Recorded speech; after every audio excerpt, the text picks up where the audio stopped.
DL Verma है। मैं राजकीय जूनियर हाई स्कूल मटेना में प्रभारी प्रधानाध्यापक के पद पर कार्यरत हूँ और हमारे विद्यालय में नित्य नए नए नवाचार होते रहते हैं। कुछ नवाचार हमने जो हमारे विद्यालय में होते हैं उसमें मस्ती की पाठशाला जो प्रत्येक शनिवार को bag free hand free day होता है और गतिविधि आधारित शिक्षण होता है। इसके तहत हम बच्चों पे पपेट शो जो ज्वलंत मुद्दे होते हैं उसमें हम पपेट शो करते हैं। हमने यातायात पे पपेट शो किया और पॉलीथीन उन्मूलन में पपेट शो किया है तथा साइबर क्राइम पे हमने पपेट शो किया और हम प्रतिदिन विज्ञान से संबंधित वाटर साइकिल पर हमने पपेट शो किया। हम जो बच्चों को पढ़ाते हैं शनिवार के दिन ही पपेट के माध्यम से गणित विज्ञान विषय भी इसमें पढ़ाते हैं और विभिन्न कविताओं के माध्यम से अपनी स्वरचित कविताएं के माध्यम से गणित पढ़ाते हैं। और नमस्कार साथियों, आप देख रहे हैं स्वर स्वतंत्र और मैं हूं विपिन जोशी। इनसे मिलिए श्रृंखला के अंतर्गत आज आपको सुनाते हैं मस्ती की पाठशाला की कहानी। डीएल वर्मा जो कि बागेश्वर जनपद के मटीना स्कूल में प्रभारी प्रधानाचार्य के पद पर कार्यरत हैं, उन्होंने शुरू की है मस्ती की पाठशाला। विगत 17 सालों से यह मस्ती की पाठशाला प्रत्येक शनिवार को अनावृत रूप से चलती है। शनिवार को बोझ मुक्त व गतिविधि आधारित शिक्षण ये कराते हैं। दीवार पत्रिका, बाल शोध, विज्ञान के प्रयोग जैसे कार्यक्रम इनकी महत्ता में हैं। और विज्ञान के विषय रेन वाटर हार्वेस्टिंग के बारे में और एसिड रेन के बारे में हम इसमें पपेट के सहायता से बच्चों को ज्ञान अर्जन करते हैं।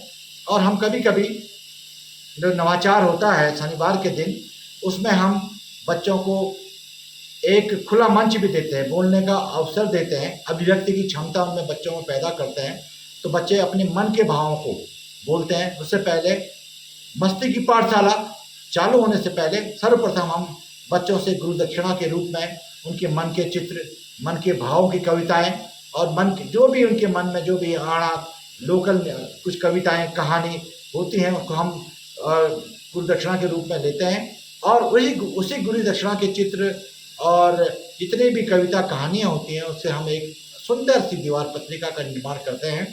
दीवार पत्रिका बच्चों की स्वरचित हैंड राइटिंग से लिखी हुई दीवार पत्रिका होती है और बच्चों के दिन इसमें हम प्रश्न मंच भी एक लगाते हैं। पपेट द्वारा ही प्रश्न पूछा जाता है और पपेट ही उसका उत्तर ना आने पर पपेट ही उसका उत्तर देती है। इसका नाम मेरा प्रश्न सबका समाधान है।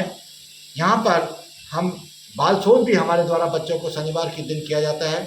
बच्चों को हम शैक्षिक भ्रमण के दौरान में CMAP के तो वहाँ पे औषधि पौधों के बारे में जानकारी इकट्ठा करते हैं और हमारे आसपास में जितने भी औषधि पौधे होते हैं लोकल, उसमें बड़े बुजुर्गों की सहायता से बच्चों को भ्रमण करके औषधि पौधों के बारे में जानकारी देते हैं। और धारा न्योलों के समय भी हम शनिवार के दिन एक्टिविटीज डे के रूप में करते हैं। तथा हमारे यहाँ पर एक नवाचार और किया है, चेरी वाटिका। चेरी वाटिका उसका नाम इसलिए रखा कि हाँ विद्यालय में सबसे ज़्यादा आज तक जितना भी रिकॉर्ड हुआ इसको 20-22 साल इससे विद्यालय को बने हुए हैं, यहाँ लड़कियों की संख्या बहुत रही है। इसी उद्देश्य से हमने चेरी वाटिका बनाई, उसको हम बालिका सम्मान वाटिका भी कहते हैं।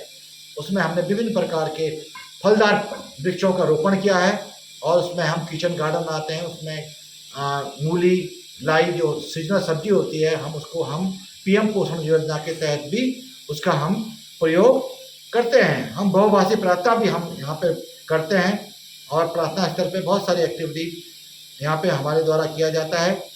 और दीवार पत्रिका प्रति हर शनिवार हफ्ते की दीवार पत्रिका बनाई जाती है। इसमें हम विज्ञान शनिवार मस्ती की पाठशाला के दिन हम विज्ञान के तरह तरह के छोटे मोटे प्रयोग करके उनकी वैज्ञानिक अभिरुचि को हम बढ़ाने का काम करते हैं। और इस दिन बच्चों को बहुत ही मस्ती भी आती है और इस दिन हम एक विशेष भोज का आयोजन भी यहाँ पे किया जाता है हम आपसी सहयोग से। और तरह तरह की भोज से उनको पनीर, पौष्टिक भोजन यहाँ पर परोसा जाता है जिससे बच्चे आनंदित महसूस करते हैं और बच्चों को बहुत ही मस्ती आती है।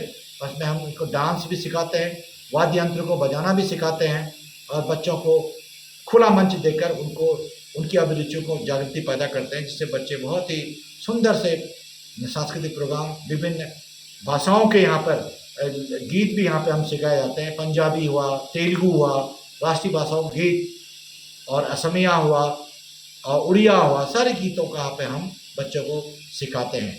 धन्यवाद।